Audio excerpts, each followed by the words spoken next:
Today on Nozzlehead Notes Podcast, we have a guest co-host, Eric Schultz, and we're going to discuss our local updates, as well as the Ingenia cutoff and other Dicamba cutoffs, as well as terminating old corn and soybean stands if necessary. Stay tuned.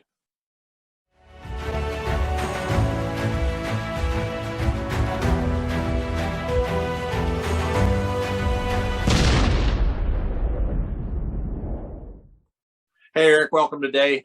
Glad you could join us. Brady's absence.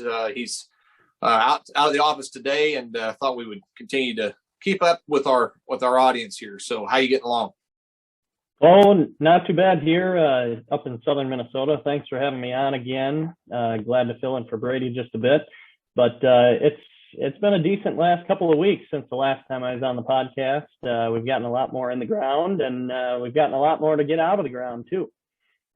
Yeah, that's good. I know down here we've gotten quite a bit done as well. We had a pretty nice stretch of weather throughout most of my geography that we got a lot of planting done. And one of the things I've noticed is as fast as I've ever seen corn and soybeans come out of the ground after being planted. I mean, we were talking warm temperatures of soil, warm temperatures of air, and these things just shot right up out of the ground. And it's off. Most of it's off to a really good start. Yeah, I would concur. Up here, there's a lot of nice picket fence row corn stands. Not too many issues on what's come out of the ground for the corn plants thus far. Some of the corn's at V1 already in some of the furthest southern locations in Minnesota. And then some of the beans that did get snuck into the ground the first week of May, they've started to crack, started to push out the cotyledons, and we've got plenty of beans that are at VC. But it's variable. I mean, exactly as you said, things are popping out of the ground fast, but everything went in the ground about the same time. So we've still got plenty of beans to get in the ground, but it's been a great last couple of weeks. Yeah, and I think there's a lot of people out looking at their stands right now, doing some evaluations. What are some of the key things you're seeing up there, Eric? I mean, as you get feedback from what people are seeing from the stands that are up. Yeah, so we've had some pretty decent rainfalls. There's a lot of PPOs that get used pre in soybean. So we expected to see some responses in soybean that were coming out of the ground with 1/2 inch or 3/4 inch rains at the same time. And we've seen some of those things, nothing detrimental to the stand, just some cosmetic things that we just kind of take a peek at and monitor over the next week because our temperatures are going to get back up there. One of the other things that we're starting to see are the signs of protection for SCN and SDS. So a levo seed treatment on soybeans. We've seen some of that halo effect on those as well. But on the corn side, like I said, haven't run into a lot of issues for that crop. How about you guys down there? Yeah, no, I gotten a few calls on the same thing. It's kind of interesting. We had Nick Tinsley on last week talking about levo and its value. And I think back to your point, these beans that have come up, they get that unique burn, or I guess not really a burn, it's a brownish look to those cotyledons, right? And what that is that's that levo halo, showing up and really assuring us that it's working, not detrimental, does not necessarily have any impact on the growth and progress of that crop. It's just we do know it got on the seed that way. It's very common. So just to reassure folks that are out there seeing that's not necessarily a bad thing. If something looks funny, though, I would encourage anyone to reach out to your BSF rep if you think you got something to look at. We are here to service our products, but that's a very common thing. If you've not seen that, just look it up online or talk to your rep. We got all kinds of examples of what that might look like, but that halo effect that you speak of, that's pretty common, and we're getting those same calls. Yeah. Yeah, definitely. And I mentioned the PPOs that get used pre. That kind of leads me, one of the other things that's going on up here is there's a wide range of what's happened so far for soybean herbicides. Either the pre got on, or the pre hasn't been on, or the field isn't even tilled yet. So we've got some pieces to put together here, but just wanted to make a quick mention here on the growing degree days that we're running into. I mean, we're tracking slightly below normal, roughly around 200 or so growing degree days. So we have 100 plus growing degree days to go before we get water hemp to start coming out of the ground even. So regardless of if you got the pre-on or you didn't get the pre-on, you still got an ample opportunity here, a great time to get a residual established before the bulk of those summer annuals and water hemp included start popping up. Yeah, in Minnesota, don't forget that. Yeah, and you got to keep it in perspective, the north to south here, just for our listeners that don't or didn't hear you talk last time, your base up there in northern Iowa, Minnesota, South Dakota region, you guys do tend to lag behind us. As I like to say, I get to experience everything you get to get challenged with about 2 weeks before you do. And that's completely opposite down here. You haven't seen that water hemp, but we're coming out of the ground with crops really fast. We're getting the GDDs. We've seen water hemp for quite a while now. I would say over a couple of weeks. As a matter of fact, unsprayed fields, if you would have some, probably have anywhere from a 2 to 6 inch tall water hemp, depending on where you're at. So we're quite different down here, and I'm sure there's a nice gradient somewhere between you and me, where we're watching that weed emergence line climb up. But we're well past putting pre's on for most of these fields. I think the unplanted stuff, that should be a priority, but we're probably looking at shifting more to post treatments down here. Right. Yeah, I'll pass on seeing the 4 to 6 inch tall water hemp right now. At least for a little bit longer, whatever we can handle. But kind of on that note, you're dealing with plenty of emerge water hemp. I mean, how are the Extend Flex, the Extend soybeans doing in your neck of the woods? And knowing that we're hoping to plan and get applications of Ingenia applied here. Yeah, I think that's a good transition here, Eric. We do have a deadline on these Dicamba products that we need to be aware of. In Illinois, obviously, it's the 20th of June. Missouri, it's the 30th, and a lot of other places. And depending on what product, you might even have a growth stage cutoff. As late as we planted this year, I don't know that the growth stage on those other products may matter unless you've got something with a dual in it, like a Tavium, right? But your Ingenia and your Extended Maxes, we're probably looking at those cutoff dates. For down here, you're looking at 4 or 5 weeks left to spray this, which, we can get a lot done in that amount of time, but we need to start choosing the right days and using those tools, because they're good tools on those Extend Flex acres. And where we've got beans up, I think people should be focused on trying to get that out now if they haven't already done so, because it is a good tool and we're going to want to use it, especially in light of the supply scenarios that we have. Yeah, definitely. I was just going to mention the same thing, whether it's residuals or other post chemistries. People might be looking for an answer, and maybe they didn't consider the Dicamba application previously, but it certainly should be on the table for more acres. You mentioned the cutoff dates. For our listeners in Iowa, just a reminder, you've got a June 20th cutoff date.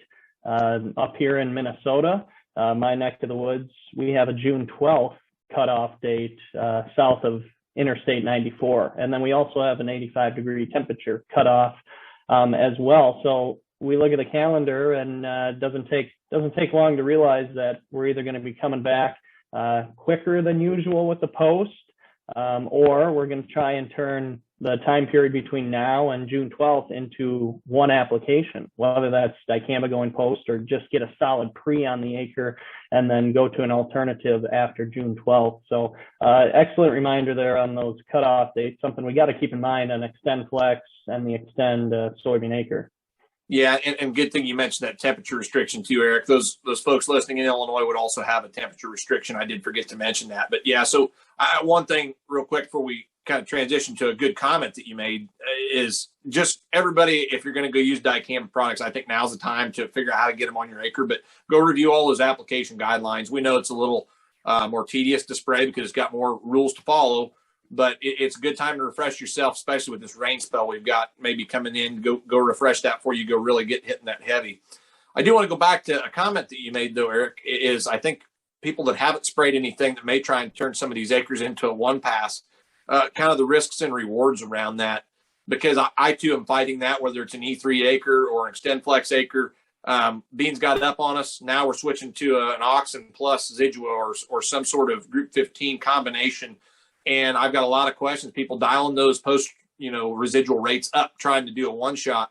I guess in your mind, how do you think that's going to work out up there where you're at? And I'll kind of give my perspective.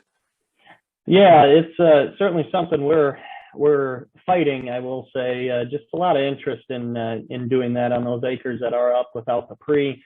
I'll say the first thing that we got to realize is it's a little later planting that we're dealing with this year. So what does that mean on the backside? Well, I don't expect to hit crop canopy earlier than average, since we're planting later than average. So that means that our window here of water hemp, we'll just talk about that, of water hemp emergence, where we're going to see it's going to cause us big issues, is even wider. So we have to be more apt to have a backup plan, namely a second post going across that acre. And then our worst acres, we got to include that residual. So we're definitely fighting the same thing, talking about the same thing, but there's a couple points to consider. I know we're early season, but just projecting out what the rest of the herbicide or weed control status is going to be for the growing season.